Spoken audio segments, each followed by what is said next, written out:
하나님께서 오늘 우리에게 주시는 말씀은 베드로 전서 2장 11절에서 12절 말씀 보도록 하겠습니다. 베드로 전서 말씀이에요. 베드로서는 누가 기록했죠? 베드로가 기록했죠. 예. 우리가 잘 아는 그 베드로입니다. 예. 그래서 이 베드로를 묵상하고 말씀을 읽으면요, 참 더 은혜가 됩니다. 우리 베드로전서 2장 11절에서 12절 우리 같이 한 목소리를 읽도록 하겠습니다. 시작. 사랑하는 자들아, 거류민과 나그네 같은 너희를 권하노니 영혼을 거슬러 싸우는 육체의 정욕을 제어하라. 너희가 이방인 중에서 행실을 선하게 가져 너희를 악행한다고 비방하는 자들로 하여금 너희 선한 일을 보고 오시는 날에 하나님께 영광을 돌리게 하려 함이라. 아멘.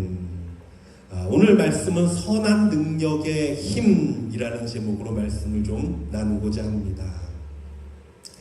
베드로서는요, 여러분, 사도 베드로가 나이가 많이 들은 노년에 기록한 편지입니다.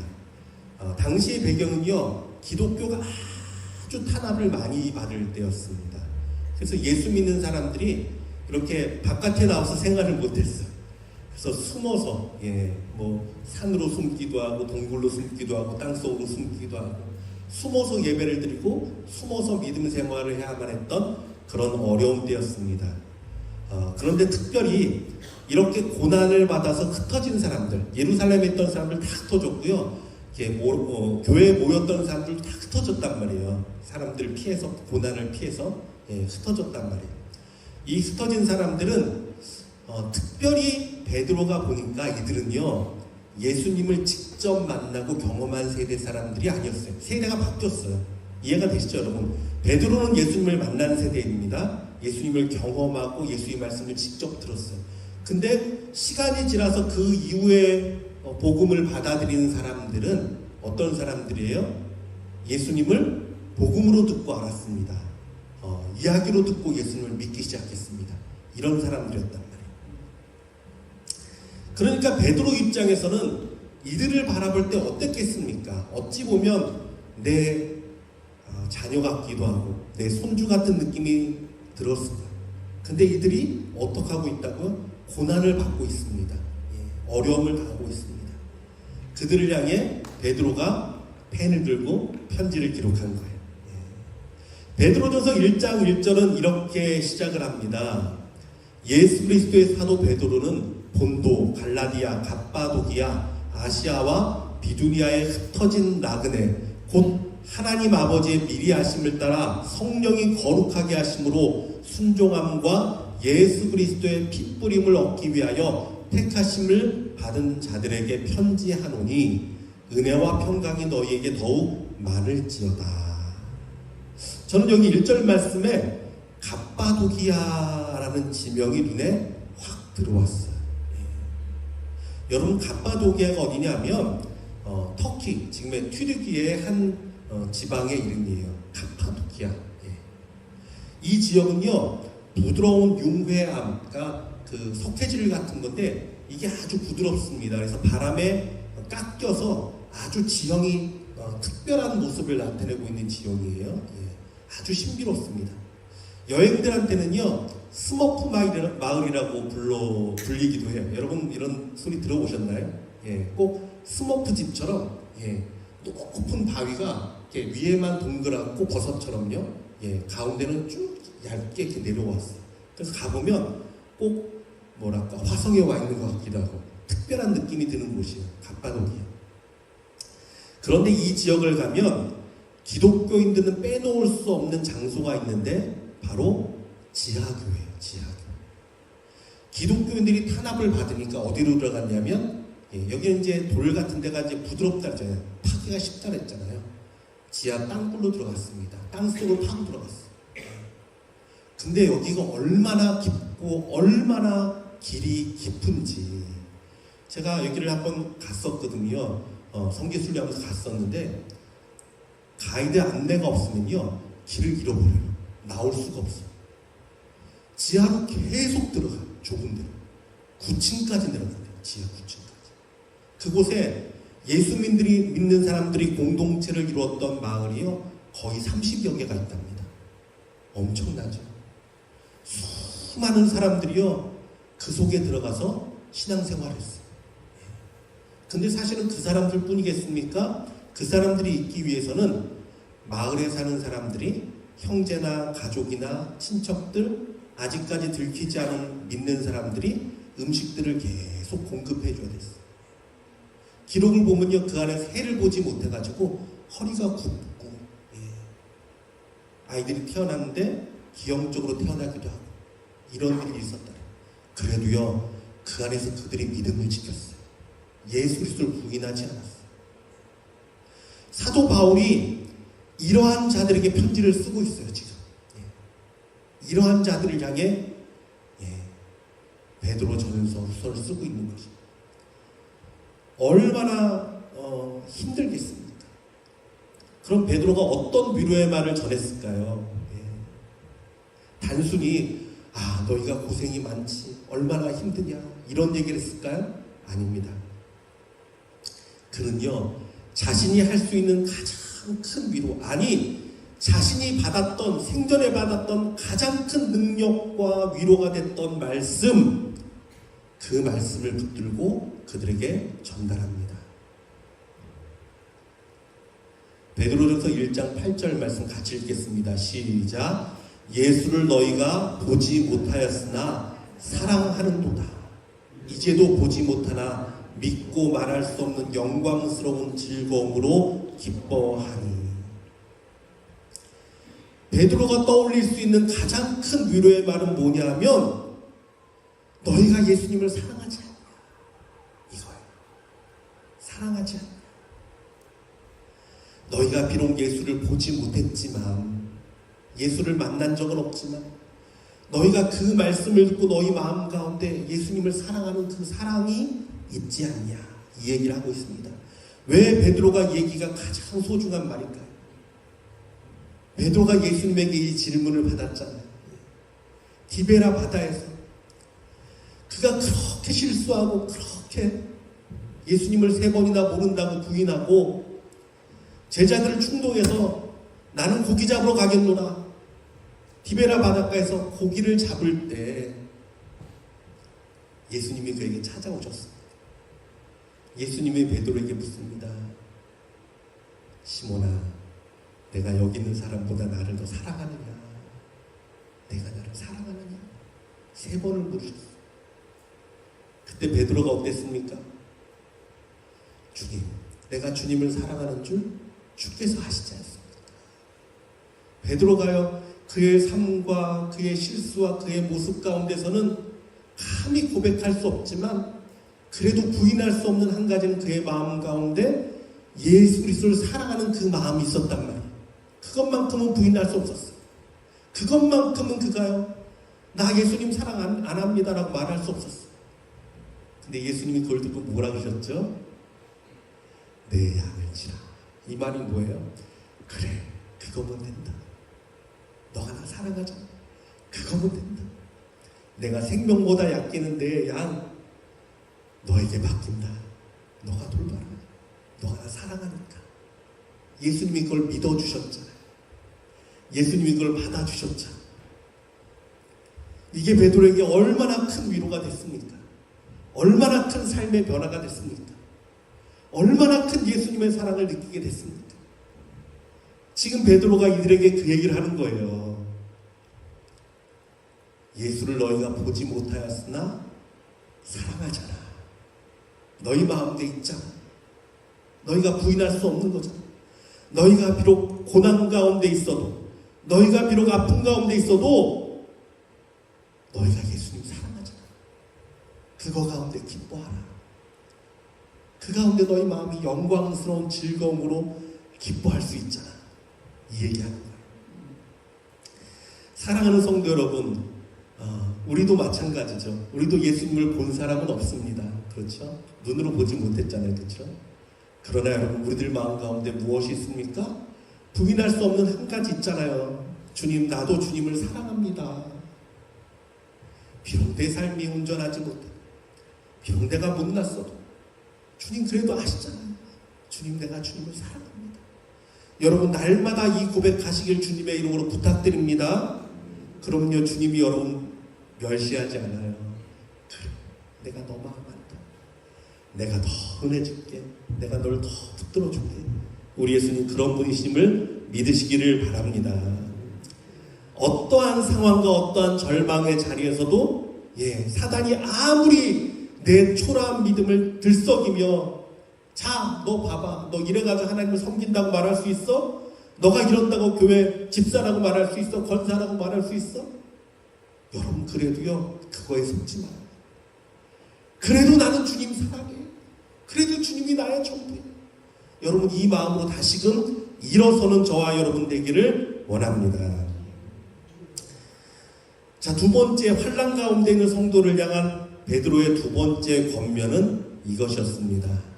같이 읽겠습니다. 시작. 그러므로 너희가 이제 여러 가지 시험으로 말미암아 잠깐 근심하게 되지 않을 수 없으나 오히려 크게 기뻐하는도다. 너희 믿음의 확실함은 불로 연단하여도 없어질 금보다 더 귀하여 예수 그리스도께서 나타나실 때에 칭찬과 영광과 존귀를 얻게 할 것이니라. 아멘. 근심을 이길 기쁨이 있다라고 말하고 있어요. 근심을 이길 기쁨. 무엇입니까? 여러분, 나그네 같은 인생, 잠깐 지나고 나면 예수 그리스도 앞에서 여러분 칭찬과 영광과 존귀를 얻을 때가 있음을 깨닫는 저와 여러분 되기를 원합니다. 여러분, 우리 인생은요 잠깐입니다. 잠깐. 여러분 한번 돌아보세요. 여러분 삶을 한번 돌아보세요. 여러분, 우리가 살아왔던 시간들이 얼마나 빠르게 지나왔습니까? 그렇지 않아요? 정말 금세 아닙니까? 영원할 것 같은 청춘도 금세 지나가요. 사실은 저도 제 마음은 20대예요. 그러나 몸은 벌써 50대를 넘어갔습니다. 그렇죠. 예전에 학교 다닐 때 저희 국어 선생님이 그런 얘기를 한 적이 있습니다. 28 청춘을 이야기하면서 우리들에게 그 얘기를 해요. 야, 너희들 28 청춘을 그냥 28 청춘 이렇게 말하면 안 된다는 거예요. 꼭 그 앞에 감탄사가 붙어야 돼요. 28 청춘 이래야 된다는 거예요. 따라해보라는 거예요. 여러분들 한번 볼게요. 시작. 28 청춘. 16. 17. 18. 그렇죠. 그때가 얼마나 꿈 있고 소망 있고 젊고 무엇이든 할 수 있을 것 같고. 그런데 여러분 어떻습니까? 순간 다 지나가 버려요. 영원할 것 같은데 영원하지 않아요. 금세 20대, 30대, 40대, 50대, 60대, 70대, 80대.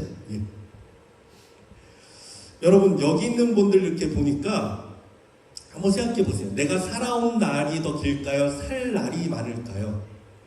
아마 많은 분들은 살아온 날이 더 많은 것 같아요. 그렇죠? 저도 생각해 보니까 제가 55세니까 이만큼 더 살겠어요? 산 날이 더 많아요. 그럼 무슨 말이죠? 앞으로 살 날이 많지 않다. 그래요, 여러분. 우리 인생은요 나그네입니다. 나그네. 지나가는 것. 벌써 반 이상 걸어왔어요. 여기 많은 분들이. 물론 젊은 분들은 아직 더 걸어갈 일이 많지만 반 이상 걸어왔어요. 그래서 여러분, 이제는 우리가 정말 마지막 본향, 마지막 내가 가야 할 곳에서 만날 우리 예수님을 준비해야 될 줄 믿습니다. 준비해야 돼요. 그런데 오늘 본문의 성도들은요, 고난 가운데서도 그 준비를 잘하고 있어요. 어려운 가운데서도 신앙을 지키고 주님을 바라보고 있습니다. 비록 그들의 삶이 지하 가운데 또 토굴 가운데 산속에 숨어서 신앙생활을 한다 할지라도 그들의 믿음을 잘 지키고 있단 말이에요. 그러니까 그들에게 주어질 영광과 칭찬과 존귀를 생각하면 그들의 마음이 얼마나 기쁘겠어요. 베드로가 이야기하는 거예요. 예수 그리스도 나타나실 때 칭찬과 영광과 존귀를 얻게 할 것이니라. 그것을 생각해라. 근심이 아니라 기쁨이 될 것이다. 이 얘기를 하고 있습니다. 사랑하는 성도 여러분, 우리도 주님 만날 그때를 소망하며 준비하며 사는 자들 되기를 원합니다. 저는요, 솔직히 말하면 여러분도 한번 생각해 보세요. 내가 주님 앞에 섰을 때 내가 과연 어떤 모습일까? 제가 생각을 해봤어요. 저는요, 부끄러울 것 같아요. 주님, 내가 조금만 더 진짜 충성했어야 됩니다. 정말 더 열심히 하나님 앞에 살았어야 됩니다. 주님, 그러지 못했습니다. 참 부끄러운 것도 많았습니다. 부끄러운 것 같아요. 날 향한 하나님의 사랑이 어땠는데, 나를 향한 예수님이 그 은혜가 어땠는데, 정말 나에게 모든 은혜를 부어주시고 정말 모든 것으로 채워주셨는데, 내가 좀 더 충성하고 좀 더 열심을 내야 되는데, 제가 신앙생활에서 이 말씀이 저에게 참 제 신앙의 기준이 되고 제 소망이 됐던 말씀이 있었어요. 시편 37편 7절 말씀. 주여, 이제 내가 무엇을 바라리요? 나의 소망은 주께인나이다. 저는 그게 내 삶의 가장 중요한 말씀. 주님, 내 소망이 주께 있습니다. 주님 바라보고 정말 주의 영광 위에 살고 싶습니다. 그런데 그렇게 살지 못하는 것 같아요. 부끄러워. 그래서 말씀 가운데 저도 다시금 내 삶을 보고 정비하려 합니다. 그래, 주님 바라보고 나가야지. 그때를 준비하며 나가야지. 부끄럽지 않아야지. 정말 주님 앞에서 잘했다, 사랑하는 자, 종아, 착하고 충성된 종아, 주님께서 내 눈에 눈물을 닦아주실 수 있도록 내가 나아가야지. 다시 한번 마음을 새롭게 다짐했습니다. 사랑하는 성도 여러분, 여러분도 주님 앞에서 준비하는 자들 되길 주님의 이름으로 부탁드립니다. 금세란 말이에요. 진짜 금세예요, 여러분. 주님 앞에 서면요, 감춰질 게 없어요. 다 드러나요. 다 드러나요. 여러분 다 아십니다. 예수님이 여러분 다 보십니다. 어떻게 서겠습니까?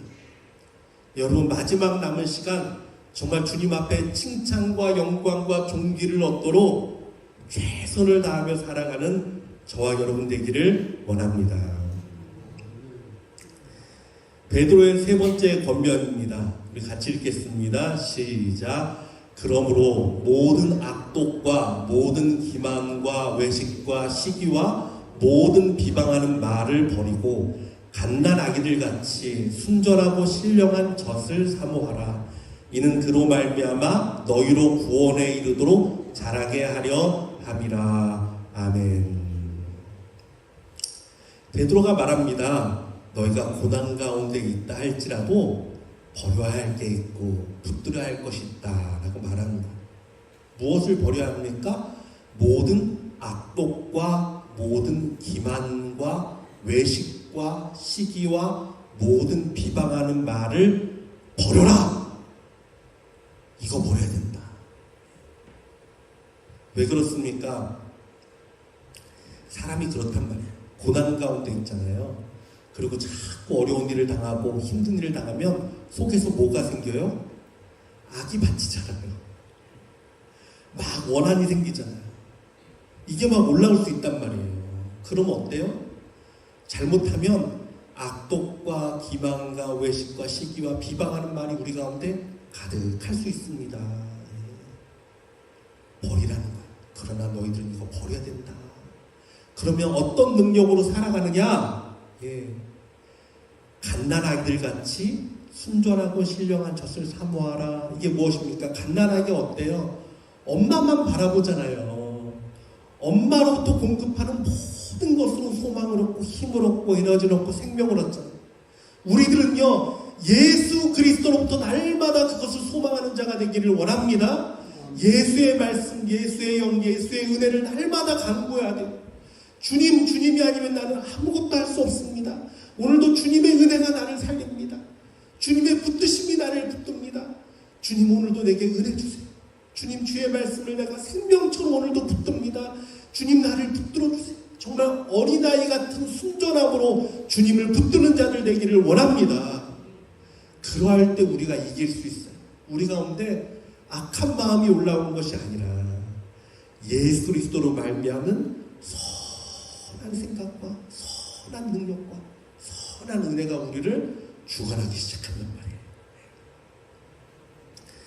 그래서 베드로가 마지막 권면으로 이렇게 말합니다. 우리 같이 읽겠습니다. 시작. 사랑하는 자들아, 거류민과 나그네 같은 너희를 권하노니 영혼을 거슬러 싸우는 육체의 정욕을 제어하라.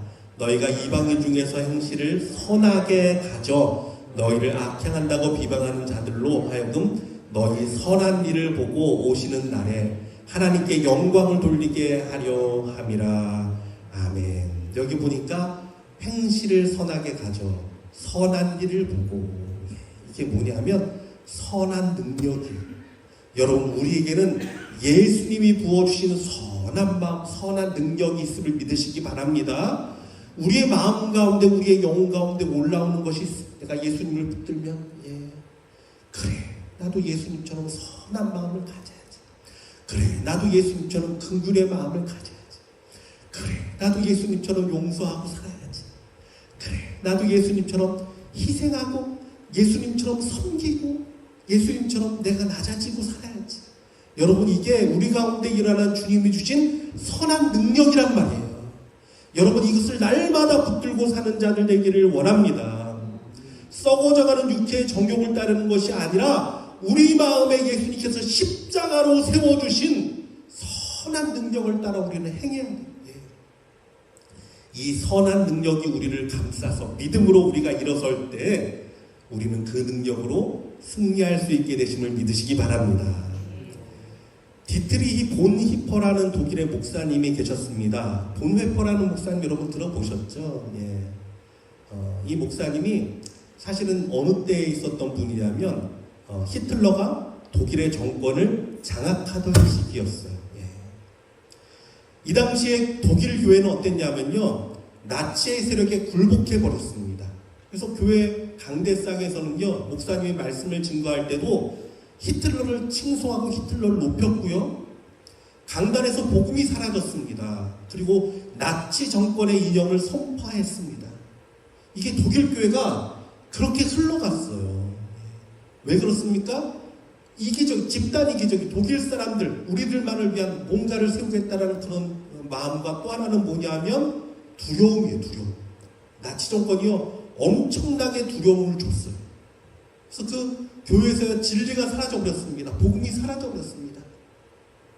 이때 본회포 목사님이요, 목숨을 걸고 강대산에서 외쳤어요. 우리의 복음은 예수 그리스도밖에 없습니다. 우리의 구원자는 예수 그리스도 한 분이십니다. 우리는 진리를 붙들고 선을 행하며 나아가야 합니다. 생명을 걸고 외쳤어요. 라디오로도 막 외쳤습니다. 그래서 나치가요, 이 목사님을 표적을 삼고 해하려고 했어요. 이것을 알고 그 친구들과 또 이제 미국에 한번 이 목사님이 왔던 적이 있거든요. 미국에서 초청을 했습니다. 미국에 가게 됐습니다. 2차 대전 일어나는 게 바로 전이에요. 근데 이 목사님이요, 미국에 가서도 26일 만에 내가 고국의 고난과 함께 해야 되는데 여기 있을 수 없다. 독일로 다시 돌아갔어요. 독일에 돌아가서 비밀리 신학교에서 말씀을 강의하고 복음을 전파하고 진리를 가르치다가 붙잡혔어요. 그리고 전쟁의 종결을 앞둔 단 한 달 앞둔 9월 3일 날 이 목사님 나이가 39세였습니다. 젊은 나이였어요. 한 달 후면 종전이 되는데 한 달 앞둔 9월 3일에 교수형을 당해 순교하고 맙니다. 근데 이 목사님이 죽기 전에 마지막 겨울을 보낼 때 그가 사랑하는 약혼녀와 가족을 위해 편지를 한 통 보냅니다. 그 편지의 내용이 발견됐어요. 그 내용이 어떤 것인지 아십니까? 우리가 잘 아는 선한 능력으로 일어서리라는 찬양의 가사예요. 이런 내용이 있습니다. 그 선한 힘에 고요히 감싸여 그 놀라운 평화를 누리며 나 그대들과 함께 걸어가네. 나 그대들과 함께 한 해를 여네. 지나간 허물 어둠의 날들이 무겁게 내 영혼 짓눌러도 오 주여 우릴 외면치 마시고 약속의 구원을 이루소서. 그 선한 힘이 우리를 감싸시니 믿음으로 일어나는 일 기대하네. 주 언제나 우리와 함께 계셔 하루 또 하루가 늘 새로워. 아무리 고난이 심해도 고통이 심해도 주께서 주신 선한 능력으로 나는 일어나겠습니다. 여러분도 나와 같이 선한 능력으로 일어나십시오 라는 내용이었어요. 선한 능력 가운데 평화를 누리고 선한 능력 가운데 승리를 바라보며 나아간다는 고백입니다. 사랑하는 성도 여러분, 저와 여러분도 이러한 선한 능력의 힘을 의지하여 나아가는 자들 되기를 원합니다. 마지막 날 칭찬과 영광과 존귀를 얻기까지 우리도 믿음으로 나아가는 자들 되기를 원합니다. 사랑하는 예수님, 우리 가운데 선한 것이 없습니다. 주님 보실 때 참 부끄러운 것뿐입니다. 그러나 주님 고백합니다. 그래도 우리가 주님을 사랑합니다. 주님 아시잖아요. 주님 불쌍히 여겨주세요. 우리 가운데 다시금 그 선한 능력을 부어주시옵소서. 예수의 십자가의 사랑을 다시금 세워주시옵소서. 그래서 사랑하는 우리 성도들, 넘어졌어도 다시금 그 사랑 붙들고 일어나게 하여 주시옵소서. 베드로가 그랬듯이 우리도 그 선한 능력으로 일어나는 자를 되게 하여 주시옵소서. 우리도 언젠가 마지막 예수님 앞에 서게 될 텐데 그때 정말 칭찬과 영광과 존귀 가운데 서도록 하나님 그때를 준비하는 자를 되게 하여 주시고 날마다 부어주는 그 선한 능력으로 평안을 누리고 기쁨을 누리고 소망을 누리고 은혜를 누리며 나아가는 복된 자들 되게 하여 주시옵소서.